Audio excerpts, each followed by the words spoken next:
Le sort s'acharne sur l'Atlético Madrid en Ligue des Champions face au Real Madrid. Encore une fois de plus, l'Atlético Madrid perd une séance de tir au but face au merengue. Et encore une fois, on a eu droit à un scénario dantesque. Elle est incroyable, la Ligue des Champions. Elle est incroyable. Quelle compétition, Anderson.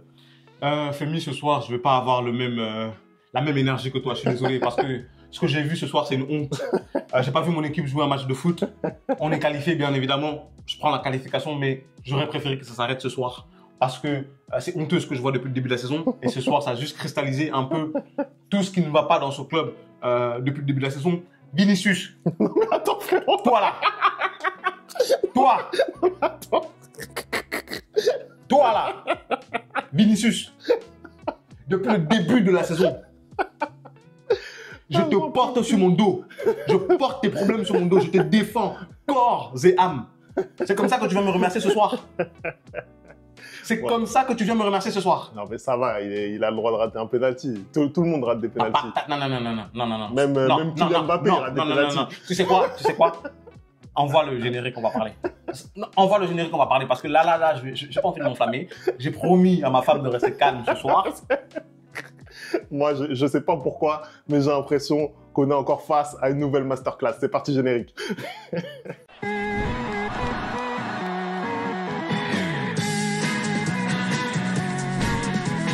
On commence le débrief, Anderson. On a bien compris durant cette intro que tu étais énervé après les joueurs du Real à cause de cette prestation. Et c'est vrai que moi-même ici sur la chaîne, je t'ai dit à plusieurs reprises que je ne voyais pas dans quel monde cet Atlético Madrid pouvait battre le Real Madrid compte tenu de ce qu'ils ont montré depuis le début de la saison, mais surtout par rapport à ce qu'ils ont montré sur les confrontations directes entre les deux clubs.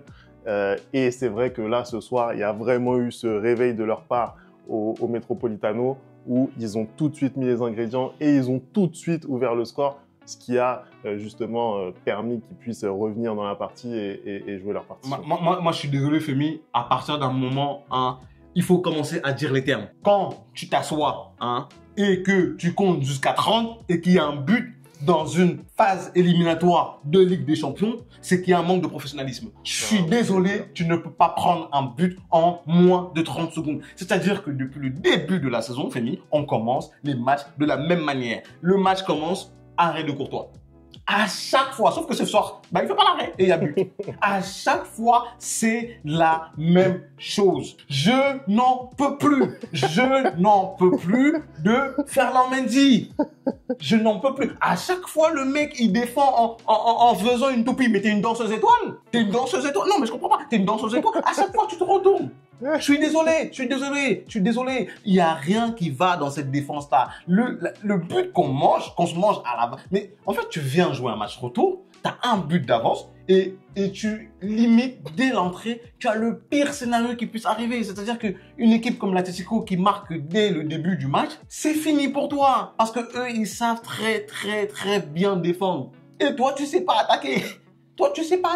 Donc, en fait, tu te compliques le match très rapidement. Je te l'avais dit que le fait d'aller au Metropolitano avec un seul but d'avance, ce n'était pas assez. Et c'est pour ça que, justement, je regrettais cette action à la dernière minute, à la dernière seconde du match, où pour moi, s'il y avait eu 3-1, tu n'as pas le même match ce soir.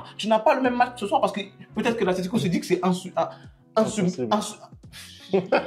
j'ai fait plus les mots, j'en perds mon français, tellement ils m'ont énervé ce soir. En fait, moi, je l'ai toujours dit, je suis désolé, je te l'ai dit, et je te le dis depuis le début de la saison, on analyse le Real, on analyse le PSG, et quand c'est arrivé, du coup, c'est pas arrivé que ton équipe a perdu en championnat, mais en tout cas, ils ont perdu en Ligue des Champions. Je l'ai dit que, ok, ils ont perdu, mais il y avait la manière. Et moi, je suis désolé, je préfère perdre avec la manière que de gagner comme on a gagné ce soir. Je suis désolé, Femi, je suis désolé. Je sais que on est un club où le résultat compte plus que la manière. Ça a toujours été le cas. C'est pas pour rien qu'on a 15 Ligues des Champions. C'est pas pour rien qu'on en a 15.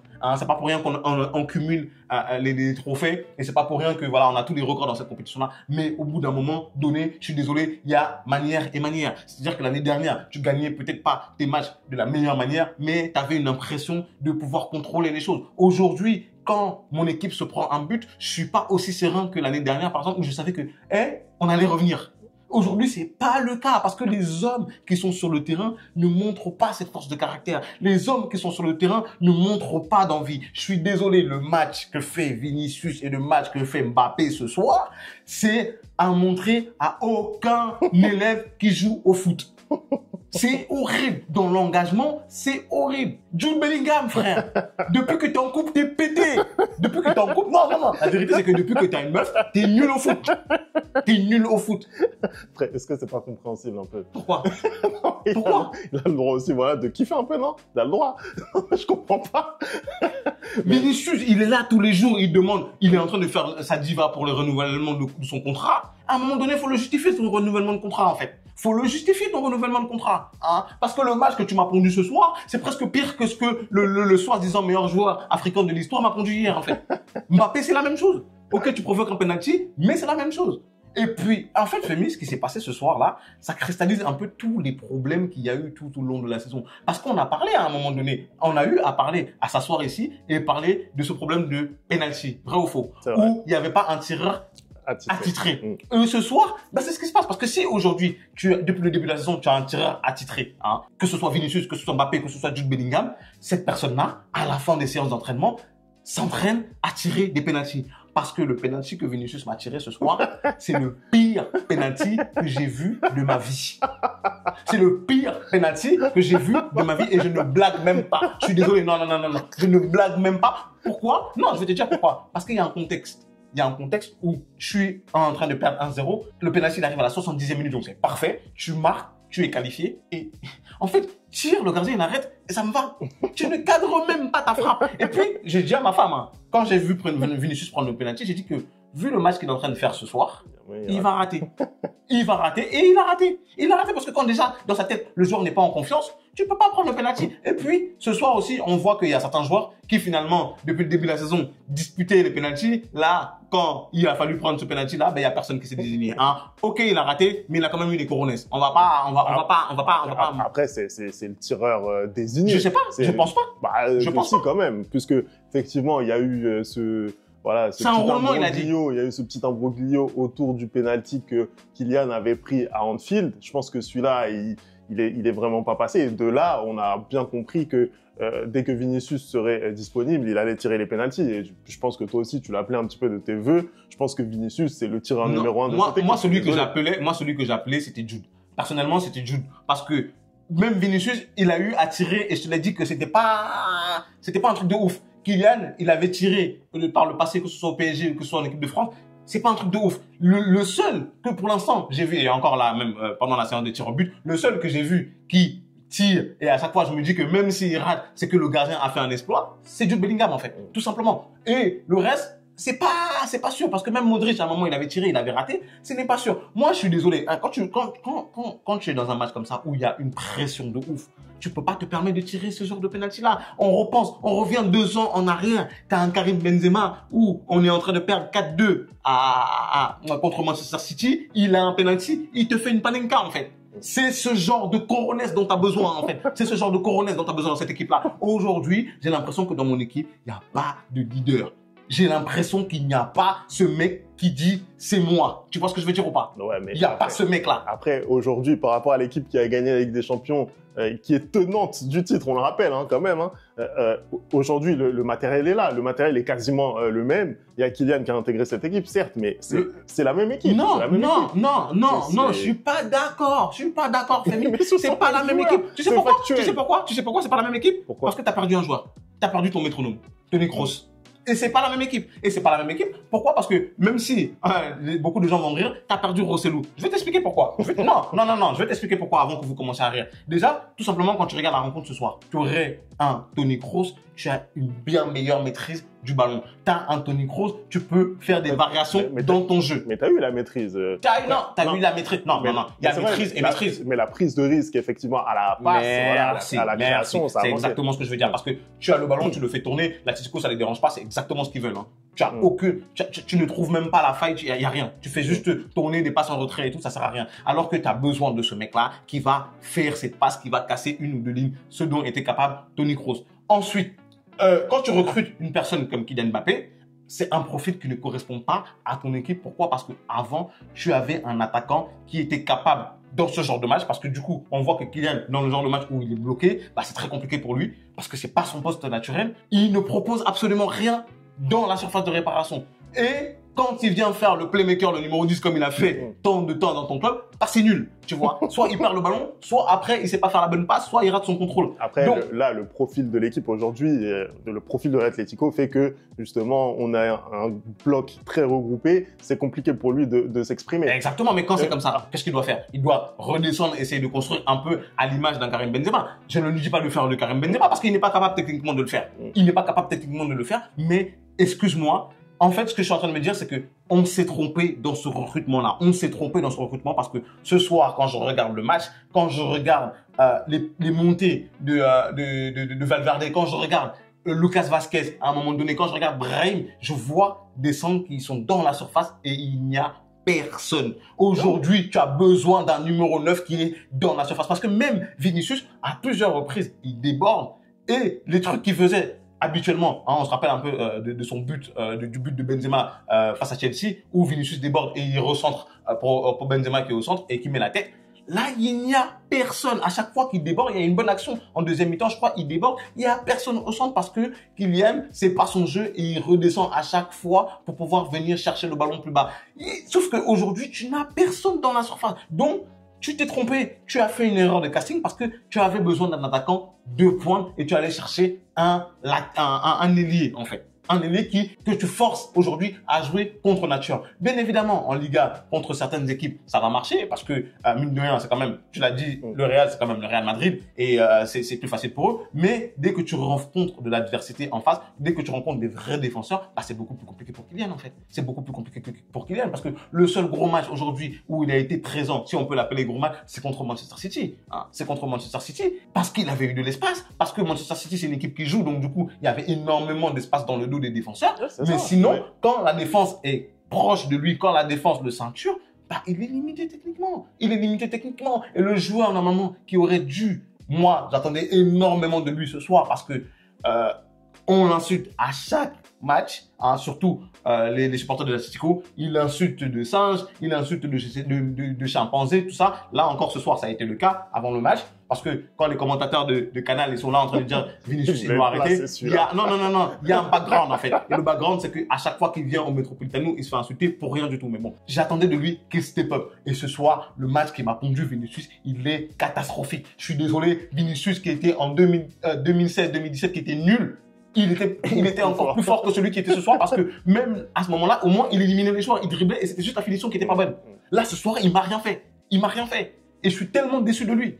De toute façon, les trois de devant, lui, Mbappé, Rodrigo et Jude Bellingham, je vais l'inclure aussi dedans. Nul. Je sais pas qui vous a donné le surnom des 4 fantastiques. C'est les 4 nulos, frère. C'est les 4 nulos. Les 4 nulos.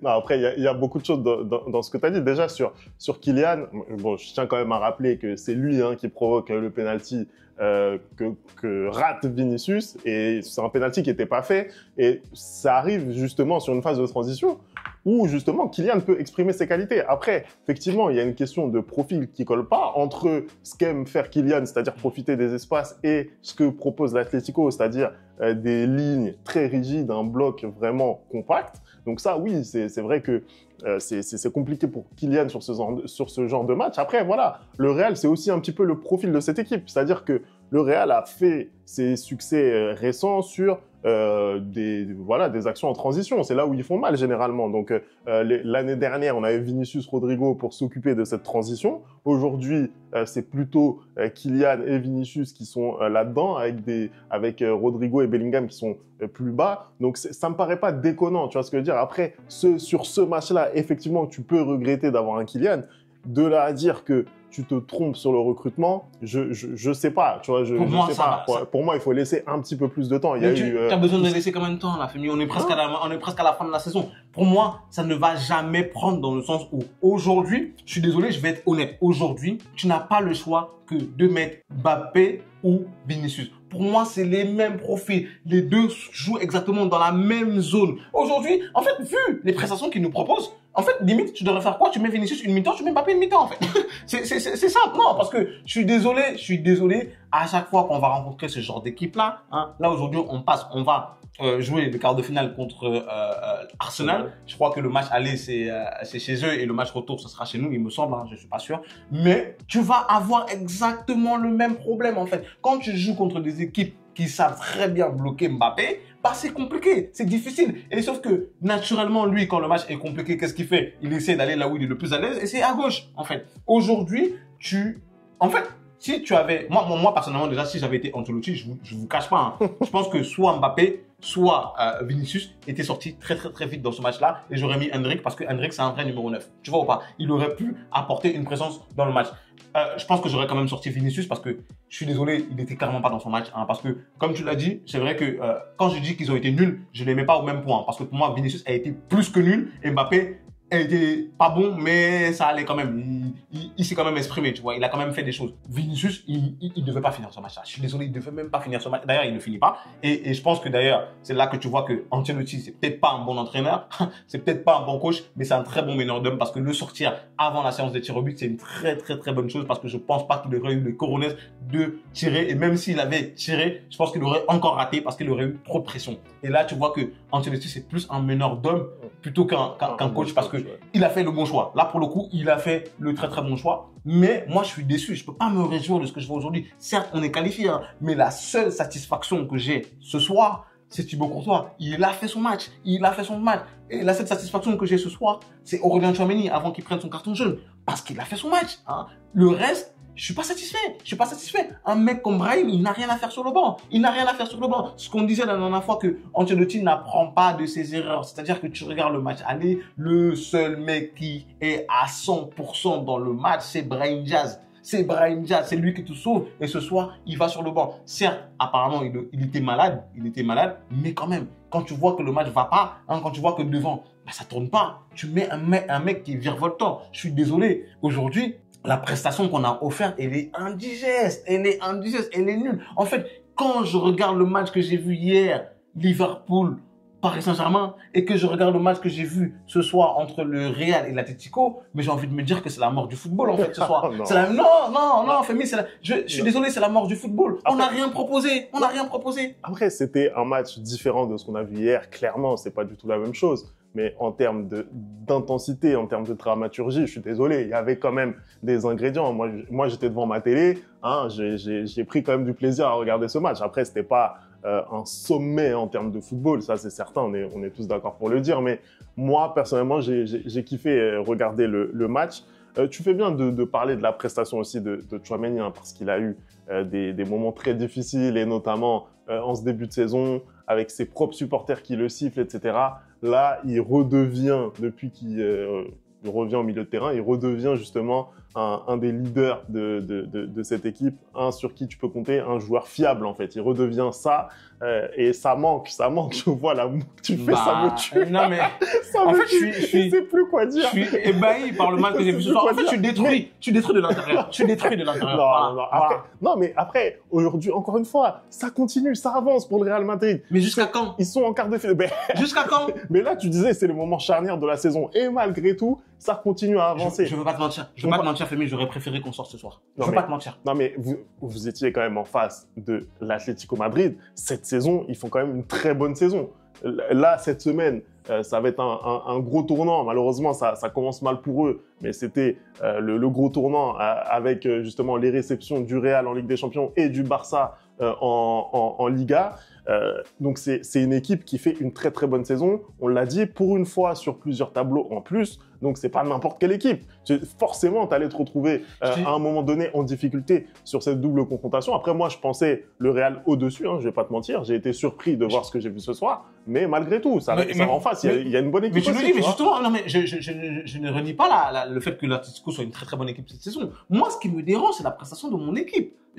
L'Atlético a très bien joué les deux matchs. Moi, ce qui me dérange, c'est le manque de réaction de mon équipe. Moi, ce qui me dérange, c'est le manque de caractère de mon équipe. Moi, ce qui me dérange, c'est de voir mon coach sur la ligne de touche qui ne réagit pas, qui ne réagit à aucun moment pendant les deux matchs, en fait. Pendant 120 minutes ce soir, un peu plus vite quand même ce soir. Il ne fait rien. Pourquoi? Parce que Femi, je suis désolé, la première action de l'action de Valverde où il fait ce très très bon centre en retrait, où il y a Bellingham qui est obligé de se projeter et il y a ni Mbappé ni Vinicius qui fait l'appel dans le truc. Je suis désolé, tu dois leur crier dessus à tes joueurs. Tu dois leur crier dessus comme le fait Simeone, comme le fait Guardiola, comme le fait Luis Enrique, pour qu'ils soient à ce moment-là. Parce que 3 minutes après cette action, il y a exactement la même chose et il y a toujours personne dans la surface. Il sert à quoi, en fait? Il sert à quoi s'il ne recadre pas ses joueurs? Moi, j'en ai marre de voir un pantin sur le banc de touche. Recadre tes joueurs. Aujourd'hui, je suis désolé, c'est à lui qu'incombe la capacité de dire à tel ou tel joueur, tu es dans l'erreur. J'ai l'impression qu'aujourd'hui, il fait son équipe et il les laisse décider et faire ce qu'ils veulent. J'ai l'impression qu'il n'y a aucune directive qui est donnée à cette équipe-là. Je suis désolé parce que, encore une fois, vous avez l'impression que je tourne en boucle. Mais c'est quoi l'identité de jeu du Real Madrid? C'est quoi? Parce que même le Real de Zidane, il y avait une identité de jeu. Au moment où Zidane il est sur le banc, ça gagne, c'est ça qui lui rend service. On va pas se mytho. Ça gagne, ça lui rend service. Au moins, tu sais qu'il joue en passant par les côtés. Tu sais qu'il joue en contre-attaque. Là, aujourd'hui, Ancelotti... Zidane, il s'est fait virer du Real aussi à un moment donné. Il s'est fait virer du Real aussi à un moment donné. Mais Zidane aussi, limite, mais je te dis pas que c'est le meilleur coach du monde. Je te dis pas que c'est le meilleur coach du monde. Mais il avait cette capacité-là de voir quand le match ne tournait pas en sa faveur, de faire les changements, hein, très très vite, très rapidement d'ailleurs. Ancelotti, ce soir, il réagit quand même. Ce soir, il est contraint de les faire, ces changements. Tu sais pourquoi? Parce que déjà, de 1, le changement de Tchouaméni, il survient parce que Tchouaméni a un carton jaune. Il met Kamavinga, il n'a pas le choix. Le changement qui m'étonne un peu, c'est le changement de Modric par rapport à Lucas Vazquez. Parce que je me suis dit, ok, super, il fait revenir Valverde au milieu de terrain, mais Lucas Vazquez à droite, ça va être compliqué. Mais finalement, j'avais mal analysé la physionomie du match parce que à ce moment-là, l'Atlético n'attaquait plus. Et donc, du coup, le dessus, voilà. Et donc, du coup, c'est une bonne chose de faire entrer Lucas Vazquez parce que il va plus attaquer que défendre. Mais même, malgré tout, tu t'exposes quand même à un contre. Là-dessus, ok. Mais sinon, sur le reste, je suis désolé, Femi, dans ce match-là, il y a moyen de dire à Vinicius et à Mbappé de presser un peu plus. Il y a moyen de dire à tes milieux de terrain d'essayer de trouver la profondeur plus souvent, hein, de ne pas faire des 1001 passes qui ne servent absolument à rien de manière horizontale, de trouver un peu plus de verticalité. Mais tout ça, il parle pas. Tu ne le vois pas bouger, hein. Je comprends pas. Franchement, c'est pour ça que je dis que ça aurait été mieux peut-être que ce soir, on quitte la compétition, hein, et que à la fin de la saison, on sache définitivement que bon, c'est fini, Ancelotti part. Parce que ce soir, en fait, tu ne fais que repousser l'échéance et j'ai très peur de ce qui va se passer en quart de finale. Parce que là, tu es en train d'aller jouer sans Modric, hein, tu n'auras pas la possibilité de le faire jouer. Sans Tchouaméni, hein, tu n'auras pas la possibilité de le faire jouer. Ceballos ne sera pas rentré à temps, je pense, parce que même si c'est en avril, c'est dans un mois, peut-être qu'il sera rentré, mais je suis pas sûr. Tu vas jouer comment? Tu vas jouer avec qui? Kamavinga, Valverde et Bellingham, et donc du coup, ça veut dire qu'à droite, tu es obligé de mettre Lucas Vazquez. Tu vas faire comment en fait? Tu vas faire comment? Pour moi, aujourd'hui, soit tu vas te faire ridiculiser en quart de finale, et si tu es encore touché par la grâce, parce que comme beaucoup de gens aiment le dire, et je commence peut-être à le croire, que le Real Madrid c'est le club préféré de Dieu, parce que quand on voit le penalty qui est refusé à Julián Alvarez, c'est vraiment sensationnel. C'est dur. Bah, soit tu vas te faire humilier en quart de finale, soit je suis désolé, quand tu vas arriver en demi-finale face au Paris Saint-Germain, tu vas te prendre 3-0 à la maison, 3-0 à l'extérieur. Voilà ce qui va se passer. Non. En fait, le truc, c'est qu'on aime beaucoup se projeter, etc. Alors que on le connaît, le football, on le connaît, on sait très bien comment ça se passe. Et toi, supporter du Real, tu sais comment ça se passe. Aujourd'hui, tu es en 8e de finale, tu t'es qualifié pour les quarts de finale. Voilà, tu prends, en fait. Là, tu es face à un Arsenal. Ils sont ils sont en difficulté. On voit l'écart qu'il y a entre Liverpool et Arsenal en tête de la Première Ligue. Voilà, ils sont en difficulté, ils ont énormément de blessés, notamment en attaque, etc. C'est pas évident pour Arsenal. Ce qui est pas évident, c'est les prestations que j'ai vues ce soir. Et aussi, dans un mois, qui sait ce que sera la dynamique des deux équipes, tu vois ce que je veux dire. Donc en fait, il faut prendre la qualification.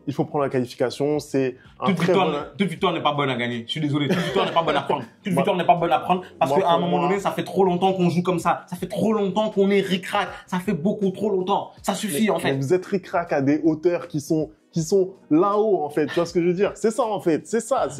Il faut quand même prendre. Là, c'est encore une fois le Real qui se qualifie pour les quarts de finale. Heureusement, mon business continue, hein, c'est important, hein, le business de la chaîne Mais continue. je peux t'assurer que j'aurais tellement arrêté de faire des débriefs du Real Madrid, on n'aurait fait que des débriefs du PSG. Moi, je te le dis. Non, moi, je te le dis parce que moi, je suis un hater comme ça, en fait. Moi, je suis un hater qui va au bout des choses.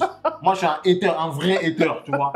Et j'aurais pas supporté de m'asseoir ici et de continuer à débriefer des matchs de Mbappé ou de Vinicius alors qu'ils m'ont pondu une bouse ce soir. Je l'aurais pas fait. Je vous le dis tout de suite, je l'aurais pas fait.